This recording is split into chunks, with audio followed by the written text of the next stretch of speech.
योग वशिष्ठ का ये सूत्र कहता है, When the aspirant seeker thinks only of Brahm and remains calm and free from sorrows, his egoity dies of itself.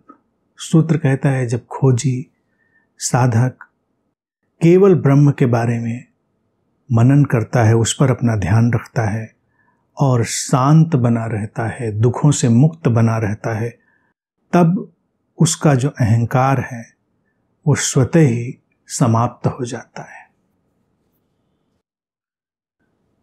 ब्रह्म का निरंतर मनन करना, ब्रह्म के बारे में निरंतर विचार करना, उसके बारे में सोचना, इसका क्या अभिप्राय होगा? इसका अभिप्राय सीधा है, जिसको योग वशिष्ठ के पहले के सूत्र स्पष्ट कर चुके हैं कि ब्रह्म अर्थात अपने असीमित रूप से जुड़ना, अपने असीमित रूप को पहचानना, अपने पर्सन से अपनी प्रेजेंस में जीना।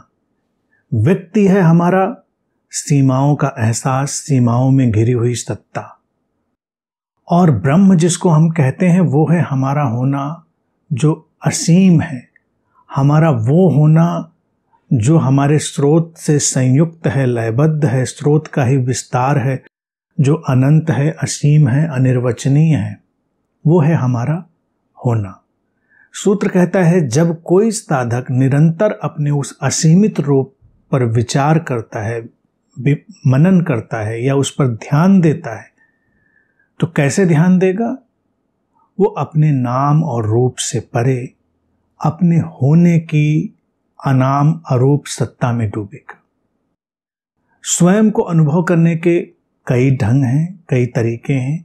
एक तरीका स्वयं को ढूंढने का यही है कि हम अपने नाम के साथ अपने को जोड़ें, अपनी पहचान जो बाहर से आई है उसके साथ अपने को जोड़ें, और एक तरीका ये है कि हम बाहर से आई किसी भी धारणा, किसी भी मान्यता पर खड़ी हुई हर पहचान को हटाकर हम अपने उस स्वरूप से जुड़ें जिस पर कोई नाम आरोपित नहीं किया जा सकता, जो बस है, जो बस है, होना मात्र। और अगर हम देखें, इसका मैजिक ये है, इसका जादू ये है कि निरंतर ऐसा हम अनुभव कर भी रहे होते हैं, लेकिन हमारी आदत पड़ चुकी है बीच बीच में अपनी उस पहचान को अपने ऊपर आरोपित कर लेने की, जिसको हमने अपने सीमित अनुभव, विचार, सीमित धारणाएं, मान्यताएं और सीमित संस्कारबद्धताओं से रचा है। एक आदत है। तो साधक करता क्या है? साधक वस्तुतः अपनी आदतें बदलता है। साधना अपनी जीवन शैली का परिमार्जन है, परिष्कार है। जीवन शैली को सुंदर बनाना है। हम जैसे जीते चले आए हैं वो तो एक ढंग हो गया, तो फिर प्रश्न हमेशा यही खड़ा होता है कि सीकर क्या करेगा?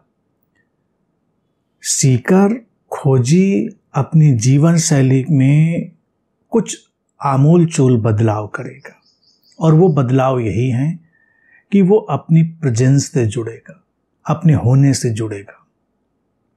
वो होना जो निरंतर उसके साथ है, उसको अनुभव करता है।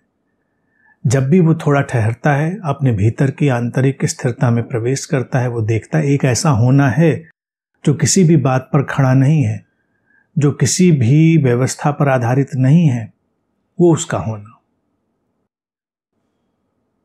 ऐसे होने से, जुड़ने से दो परिणाम होते हैं, जिनकी बात सूत्र कहता है कि एक प्रशांति और एक दुख मुक्ति की अवस्था। जब व्यक्ति अपने होने से जुड़ता है, अपने अनाम, अरूप, नेमलेस, फॉर्मलेस बीइंग से जुड़ता है, तो उसके भीतर एक गहरी शांति आती है, क्योंकि ये बात उसके भीतर उस ठहराव से जुड़कर प्रकट हुई होती है जो उसका होने का ढंग है। एक डीप इनर स्टिलनेस, एक गहरी आंतरिक स्थिरता, वहां से जुड़ा, और वहां से जब पूरी तरह रच बस कर वो अनुभव बाहर प्रकट होता है, तो वो एक गहरी प्रशांति के रूप में, एक डीप कामनेस के रूप में आता है। अब अगर ये चीज उभरी तो दूसरी बात भी पीछे पीछे चली आएगी, दुखों से मुक्ति। दुख क्या है? दुख अपने सीमित स्वरूप, अपनी सीमित सत्ता से जुड़ जाने की ही एक प्रक्रिया है। दुख अपनी सीमाओं की ही व्याख्या है। हमारे असीमित जगत में कोई दुख नहीं है। जब हम अपने को असीम अनुभव कर रहे होते हैं, वो पूरी तरह दुख मुक्ति की अवस्था है, तो हम अपनी सीमाओं में बंधकर ही इस दुख को अनुभव कर रहे होते हैं। या दूसरे अर्थों में अनुभव अगर हम कहें कि सीमाओं में घिरे होना ही दुख है, स्वयं को सीमित जानना ही दुख है। तो एक तो ये बात स्पष्ट हो गई। जैसे ही हम अपनी उस अनाम रूप उपस्थिति से जुड़े, प्रशांति, प्रशांति के साथ दुख मुक्ति। इतनी बात अगर हुई तो सूत्र कहता है कि जो हमारा अहंकार है वो स्वतः ही तिरोहित हो जाता है। उसके लिए कुछ करना नहीं पड़ता, क्योंकि अहंकार एक अवास्तविक सत्ता है। अहंकार अंधकार की तरह है, जो होता ही नहीं है, वो बस अभाव है कुछ बातों का। और उस अभाव में हम अपना जो एक पर्सनलाइज्ड नेचर, एक वैयक्तिक ढांचा विकसित करते हैं, हम उसे अपना अहंकार समझने लगते हैं। तो जो ये अहंकार पूर्णता है व्यक्ति के भीतर, वो अपने उस सीमित ढांचे से जुड़ जाने के कारण ही है। वो अवास्तविक है।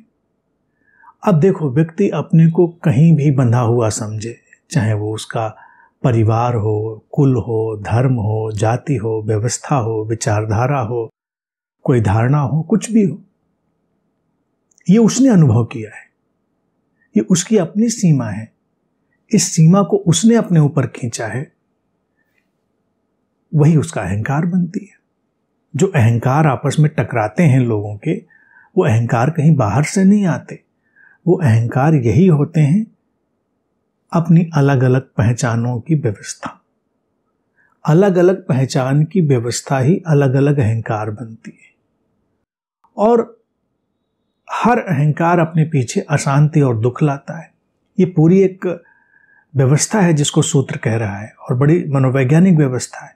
अगर हम अहंकार से भरे होंगे, अर्थात सीमित जो भी व्यवस्था है उससे जुड़कर जीवन जी रहे होंगे, तो हमारे जीवन में अशांति भी आएगी और हमारे जीवन में दुख भी आएगा। उससे हम बच नहीं सकते।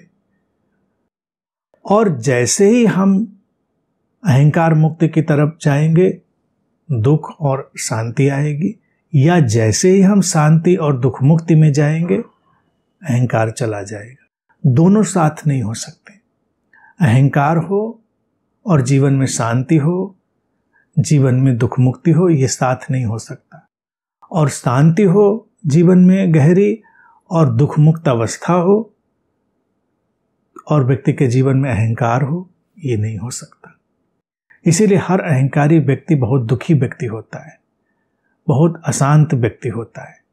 यही तो कारण है कि जितना अहंकार व्यक्ति का क्रिस्टलाइज होता जाता है, ठोस होता जाता है, उतना ही वो स्वयं अशांत होता है, दुखी होता है, और दूसरों को भी उतना ही अशांत और दुखी बनाने का काम करता है।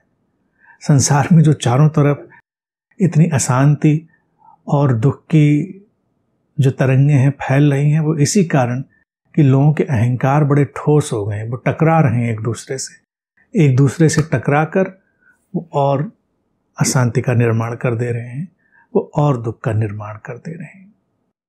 क्योंकि ये जो सीमित अहंकार है, ये बचने की कोशिश करता है अवास्तविक, लेकिन अपनी अवास्तविकता में ही वो अपने को बचाने की कोशिश करता है, तो दूसरे अहंकार से उलझ जाता है। ये करीब करीब वैसी ही घटना होती है जैसे कोई जानवर, कोई चिड़िया, कोई कुत्ता, देखा होगा अक्सर, अगर दर्पण के सामने आ जाए और अपनी ही छवि दर्पण में देखकर वो उससे उलझ जाए, उसे लड़ने लगे, उसे टकराने लगे, उसको चोट पहुंचाने की कोशिश करने लगे, क्योंकि उसको लगता है ये हमारी टेरिटरी में कौन आ गया, हमारे क्षेत्र में कौन घुस गया। अवास्तविक है, लेकिन उसके लिए एक युद्ध की स्थिति बन गई। तो ऐसे ही अहंकार जब संसार के दर्पण में अपने को देखता है तो उसको एक भय पकड़ता है कि असुरक्षा में है, ये कोई खतरे की स्थिति है, इतने लोग चारों तरफ से जैसे मेरे ऊपर आक्रमण करने वाले हैं, और ये सब अहंकार अवास्तविक है, छवियां हैं, वो टकराने लगती हैं। तो ये दुख और अशांति बढ़ती चली जाती है। साधक बहुत सीधा सरल जीवन जीता है, उसकी जीवन शैली भी बड़ी सरल है, और इस सरल जीवन शैली ही बताती है कि चिंता की बात नहीं है, छोड़ो उन बातों को, अपने वैयक्तिकरण से इतना क्या उलझना, क्योंकि वो तो कोई हमारे लिए लाभ लेकर आज तक आया नहीं। तो अच्छा होगा अपने उस जीवन से जुड़ो जो निर्वैयक्तिक है, इम्पर्सनल है, जो असीम है, और वहां पर तो शांति ही शांति है। और जब शांति ही शांति है तो वहां दुख रह ही नहीं जाता, दुख की कोई जगह नहीं रह जाती, दुख समाप्त हो जाता है। अब जब शांति भी है, दुख भी समाप्त हो चुका है, तो अहंकार बचता ही नहीं, वो स्वयं ही तिरोहित हो जाता, उसे कोई आवश्यकता ही नहीं रह जाती। जैसे अंधेरा था, अंधेरे की अपनी समस्याएं थी, अंधेरे के अपने टकराव थे, उलझाव थे, हमने दीपक जलाया, रोशनी हुई, अंधेरा गायब हो गया। अंधेरे को समाप्त करने के लिए हमने अलग से कोई प्रयास नहीं किए कि अंधेरा मिटाने के लिए हमने कोई अतिरिक्त प्रयास किया, हमने दीपक जलाया, अंधेरा मिट गया। ऐसे ही अगर हमें अपना अहंकार मिटाना है तो अपने भीतर शांति का एक दीपक जलाना होगा, दुख मुक्ति का एक दीपक जलाना होगा, और इसके लिए हमको समझ चाहिए होगी अपने अनाम अरूप स्वरूप की, अपने अनाम अरूप सत्ता की, जो कि हमेशा हम हैं। हम उसी व्यापकता और उसी असीमता में निरंतर चल रहे हैं, निरंतर हमारी यात्रा वैसी हो रही है। तो इसीलिए ना अंधकार से लड़ना है, ना अहंकार से लड़ना है, अपने भीतर बोध का बस एक दीपक जलाना है, और उसके साथ ही शांति, दुख मुक्ति, अहंकार मुक्ति सब घट जाएगा।